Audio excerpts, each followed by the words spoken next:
നമസ്കാരം. മലയാളി വാർത്ത ഇൻസൈഡിലേക്ക് സ്വാഗതം.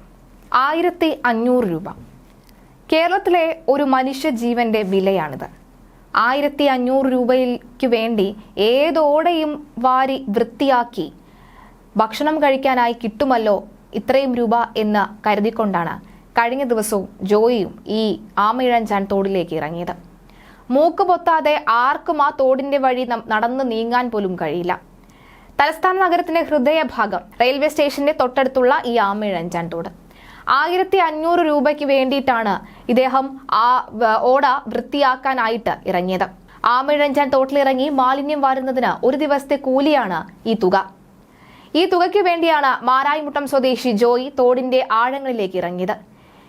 വീടെന്ന് പോലും പറയാനാകാത്ത കെട്ടിടത്തിൽ പ്രായമായ അമ്മയോടൊപ്പം താമസിക്കുന്ന ജോയിയുടെ പ്രതീക്ഷ ഈ തുകയായിരുന്നു. ജീവിക്കാനായി പലതരത്തിലുള്ള ജോലികൾ ചെയ്തു നോക്കി. നല്ല വേതനം ലഭിക്കുമെന്ന് കരുതിയാണ് മാലിന്യം വാരാനായി ഇറങ്ങിയത്. ഒടുവിൽ അമ്മയെ തനിച്ചാക്കി ജോയി മാലിന്യങ്ങൾക്കിടയിലേക്ക് മറഞ്ഞു. NDRF സംഘം ഇന്നലെ രാത്രി സ്ഥലത്തെത്തി തിരച്ചിൽ ആരംഭിച്ചിട്ടുണ്ട്. രണ്ടാം ദിവസമായ ഇന്നും തിരച്ചിൽ ഊർജിതമായി തന്നെ ആരംഭിച്ചിട്ടുണ്ട്. സ്കൂബ ഡൈവിംഗ് സംഘം എത്തി ഈ അന്വേഷണം ഇന്ന് രാവിലെ തന്നെ 6:30 തന്നെ ആരംഭിച്ചു. ഇന്നലെ രക്ഷാദൌത്യം 13 മണിക്കൂറാണ് പിന്നിട്ടത്. എങ്കിലും ജോയിയെ കണ്ടെത്താൻ കഴിഞ്ഞിരുന്നില്ല. ഇന്ന് രാവിലെയോടെ തിരച്ചിൽ പുനരാരംഭിക്കുകയും ചെയ്തു. NDRF, ഫയർഫോഴ്സ്, സ്കൂബ ടീം എന്നിവർ ചേർന്നാണ് ഇന്ന് രക്ഷാദൌത്യം ഏകോപിപ്പിക്കുന്നത്. തെരച്ചിലിനായി റോബോട്ടിക് സംവിധാനവും ഉപയോഗിക്കുന്നുണ്ട്. ജില്ലാ കളക്ടറും മേയറും NDRF സംഘവും നടത്തിയ ചർച്ചയ്ക്ക് ശേഷമാണ് സുരക്ഷ കൂടെ പരിഗണിച്ചാണ് തെരച്ചിൽ രാവിലത്തേക്ക് മാറ്റിയത്. ഇന്നലെ നീണ്ട പരിശ്രമം നടത്തിയെങ്കിലും ജോയിയെ കണ്ടെത്താൻ സാധിച്ചിരുന്നില്ല. അർദ്ധരാത്രി 12-ന് ശേഷമാണ് NDRF സംഘം സ്ഥലത്തെത്തിയത്. മറ്റൊരു റോബോട്ടിനെ കൂടെ ജെൻ റോബോട്ടിക്സ് ടീം എത്തിക്കുകയും ചെയ്തിട്ടുണ്ട്. ക്യാമറ ഘടിപ്പിച്ച് അഴുക്കുചാലിലെ ദൃശ്യങ്ങൾ അടക്കം ലഭ്യമാക്കുന്ന ഡ്രാക്കോ റോബോട്ടിനെയാണ് എത്തിച്ചിട്ടുള്ളത്. റിഫൈനറി ടാങ്കുകൾ വൃത്തിയാക്കുന്നതിനായി നിർമ്മിച്ചിട്ടുള്ളതാണ് ഈ ഡ്രാക്കോ. രക്ഷാപ്രവർത്തനത്തിനായി പ്രത്യേകം മാറ്റം വരുത്തിയാണ് ഇവ ഇപ്പോൾ പരീക്ഷിക്കുന്നത്. അതേസമയം ആമയിഴഞ്ചാൻ തോട്ടിലെ മാലിന്യം പലപ്പോഴായി നീക്കം ചെയ്യാൻ ആവശ്യപ്പെട്ടിട്ടും റെയിൽവേ പ്രതികരിച്ചിട്ടില്ല എന്ന വാദവുമായി മേയർ ആര്യ രാജേന്ദ്രൻ എത്തുകയാണ്. ഈ ഘട്ടത്തിൽ സത്യത്തിൽ ഇവിടെ ഒരു യുദ്ധം നടക്കുകയാണ് തലസ്ഥാന നഗരിയിൽ. തിരുവനന്തപുരം നഗരസഭയും റെയിൽവേയും തമ്മിൽ. റെയിൽവേ നഗരസഭയ്ക്കെതിരെ കേസെടുക്കാൻ പോലും തയ്യാറാകുന്ന ഘട്ടം പല ഘട്ടത്തിലും ഉണ്ടായിട്ടുണ്ടെന്ന് മേയർ ആര്യ രാജേന്ദ്രൻ തന്നെ പറയുന്നു.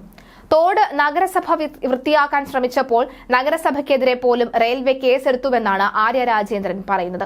ജീവനക്കാർ പ്രവേശിച്ചു എന്നത് സംബന്ധിച്ച് തർക്കം ഉണ്ടായി. ഒരുപാട് തവണ റെയിൽവേയുമായി സംസാരിച്ച ശേഷമാണ് ഇപ്പോൾ വൃത്തിയാക്കാൻ അനുമതി നൽകിയത്. ഒരുപാട് തവണ റെയിൽവേയുമായി സംസാരിച്ചു. റെയിൽവേ ഓഫീസർമാരുമായി ഞാൻ അങ്ങോട്ടാണ് ബന്ധപ്പെട്ടത്. നഗരസഭയാണ് JCB വരുത്തി മാലിന്യം നീക്കാൻ മുൻകൈയെടുത്തത്. നഗരസഭയെ കുറ്റപ്പെടുത്താനുള്ള സമയമായി ചിലർ ഇതിനെ കാണുന്നുവെന്ന് മേയർ ആര്യ രാജേന്ദ്രൻ തന്നെ പ്രതികരിച്ചു. കരാർ എടുത്തവർ പറഞ്ഞത് ഇന്ന് ജോലി ഷെഡ്യൂൾ ചെയ്തിട്ടില്ല എന്നായിരുന്നു. കാണാതായത് റെയിൽവേയുടെ കരാർ പ്രവർത്തനം ചെയ്യുന്ന കരാറുകാരന്റെ കീഴിലുള്ള തൊഴിലാളിയാണെന്നാണ് മേയർ ആര്യ രാജേന്ദ്രൻ പറയുന്നത്. നഗരസഭയോട് ആവശ്യപ്പെട്ട സഹായം നൽകും. റെയിൽവേ കരാർ കൊടുത്തതിന് അനുസരിച്ചാണ് ഈ വർക്ക് നടന്നത്. ഓരോ നിമിഷം കഴിയുമ്പോഴും ടെൻഷനാണ്. ഉടനെ കണ്ടെത്താൻ കഴിയുമെന്നാണ് വിശ്വാസമെന്നാണ് മേയർ ആര്യ രാജേന്ദ്രൻ പ്രതികരിച്ചത്. എന്നാൽ കാണാതായ ജീവനക്കാരനുമായി ബന്ധമില്ല എന്നാണ് ദക്ഷിണ റെയിൽവേ ഇപ്പോൾ അറിയിക്കുന്നത്. റെയിൽവേ നേരിട്ട് നിയോഗിച്ച ജീവനക്കാരനല്ല എന്നാണ് വിശദീകരണം. തോട് വൃത്തിയാക്കേണ്ടത് നഗരസഭയും മൈനർ ഇറിഗേഷൻ വകുപ്പ് ആണ് എന്നാണ് ദക്ഷിണ റെയിൽവേ അധികൃതർ പറയുന്നത്. ആമയിഴഞ്ചാൻ തോട് വൃത്തിയാക്കാൻ ഇറങ്ങിയ ആളാണ് കാണാതായത്. കോർപ്പറേഷന്റെ താൽക്കാലിക ജീവനക്കാരനാണ് മാരായിമുട്ടം സ്വദേശിയായ 42-കാരൻ ജോയി. തമ്പാനൂർ റെയിൽവേ സ്റ്റേഷൻ അടുത്ത് ആമയിഴഞ്ചാൻ തോട്ടിൽ വലിയ തോതിൽ മാലിന്യം അടിഞ്ഞുകൂടുകയുണ്ടായി. ഇത് ഒഴിവാക്കാൻ വേണ്ടിയാണ് ജോയി ഇറങ്ങിയത്. 3 പേരാണ് ശുചീകരണത്തിനായി തോട്ടിലേക്ക് ഇറങ്ങിയത്. മഴ കനത്തതോടുകൂടി ജോയി ഒഴുക്കിൽപ്പെടുകയായിരുന്നു. മഴ പെയ്തപ്പോൾ ജോയിയോട് കരയ്ക്ക് കയറാൻ ആവശ്യപ്പെട്ടതായി ഒപ്പമുണ്ടായിരുന്നവർ പറയുന്നു. എന്നാൽ തോടിന്റെ മറുകരയിൽ നിന്ന് ജോയി ഒഴുക്കിൽപ്പെടുകയായിരുന്നു. നേവിയോടും സഹായം അഭ്യർത്ഥിച്ചതായി കളക്ടർ അറിയിച്ചിട്ടുണ്ട്. മാരായിമുട്ടം സ്വദേശിയാണ് ഇവിടെ എത്തിയിരിക്കുന്നത്. ഇതിനിടെ രക്ഷാദൌത്യത്തിന് റെയിൽവേ സഹകരിക്കുന്നില്ല എന്ന് മേയർ ആര്യ രാജേന്ദ്രൻ ആരോപിക്കുന്നു. ട്രാക്കിൽ നിന്ന് ട്രെയിൻ മാറ്റാൻ അധികൃതർ തയ്യാറാകുന്നില്ല എന്നും ട്രാക്കിലൂടെ ട്രെയിൻ വരില്ല എന്ന് അധികൃതർ ഉറപ്പ് നൽകിയിരുന്നുവെന്നുമാണ് മേയർ ഇന്നലെ തെരച്ചിലിനിടെ ആരോപിച്ചത്. എന്നാൽ അധികൃതർ ഉറപ്പ് പാലിച്ചില്ല. റെയിൽവേയുടെ ഉദ്യോഗസ്ഥർ ഉദ്യോഗസ്ഥർ സംഭവ സ്ഥലത്തേക്ക് ഇതുവരെ വന്നിട്ടില്ല എന്നും മേയർ ആരോപിക്കുകയാണ്. എന്തായാലും മേയറും അതുപോലെ തന്നെ റെയിൽവേയും തമ്മിലുള്ള തർക്കം അവിടെ രൂക്ഷമാവുകയാണ്. പക്ഷെ മറുവശത്ത് ഒരു മനുഷ്യൻ അദ്ദേഹത്തെ കാണാനായിട്ട് മണിക്കൂറുകൾ പിന്നിടുകയാണ്. ഒരു ദിവസം പിന്നിടുന്ന ഒരു സാഹചര്യം, ഒരു പകൽ മുഴുവനും ഒരു രാത്രിയും പിന്നിട്ട് കഴിഞ്ഞു. കഴിഞ്ഞ ദിവസമൊക്കെ തന്നെ മഴ അനുകൂലമായ സാഹചര്യത്തിൽ നിൽക്കുകയായിരുന്നു. പക്ഷെ അപ്പോഴും അദ്ദേഹത്തെ കണ്ടെത്താനായി കഴിഞ്ഞിരുന്നില്ല. എന്തായാലും അദ്ദേഹത്തിന്റെ അമ്മ ഏറ്റവും കൂടുതൽ വേദനാജനകത്തോടുകൂടി പ്രതികരിക്കുന്ന പ്രതികരണങ്ങളൊക്കെ തന്നെ വരികയാണ്. എന്തായാലും ഈ ആമയിഴഞ്ചാൻ തോട് മേയർ രാജേന്ദ്രൻ വലിയ തലവേദനയായി മാറുമെന്ന കാര്യത്തിൽ സംശയമില്ല.